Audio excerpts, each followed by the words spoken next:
Welcome to Spagtastic. In this lesson we are going to learn how to use commas in lists. This is a level 2 skill. What is a comma? A comma looks like this. It is a bit like a full stop with a tail. A comma is a type of punctuation mark that shows the reader where to take a short pause when they are reading. Commas are used to separate items in a list. For example, at the shop I bought eggs, comma, milk, comma, cheese and apples. We need a comma after each item in the list, but before the last item we use the word and instead of a comma. Let's look at another example. In my beach bag I packed shorts, comma, swimwear, comma, a t-shirt, comma, sunglasses, comma, sandals, comma, water and a cap. There are lots of items in the bag, so we put a comma between each item, but between the last two items, which are water and a cap, we use the word and rather than a comma.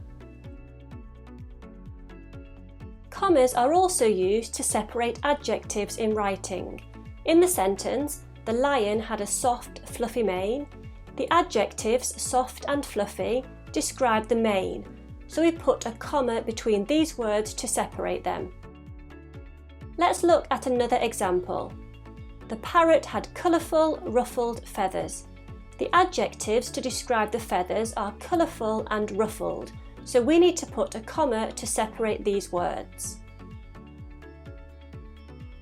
Here is a sentence, but all of the commas are missing.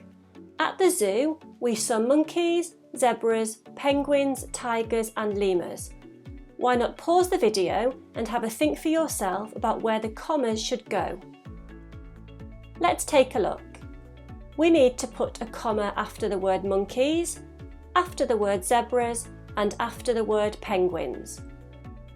Remember, we don't need a comma after tigers because we use the word and between the words tigers and lemurs.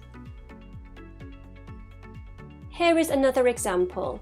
The shiny red car drove carefully. It drove down a narrow, twisty lane.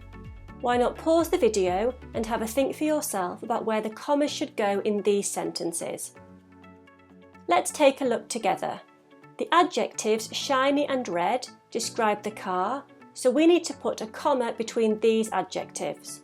And the adjectives narrow and twisty describe the lane, so we need to put a comma between these adjectives too. Here is a summary of what we have learnt in this lesson. Commas show the reader where to pause when reading. We use commas to separate items in a list and to separate adjectives.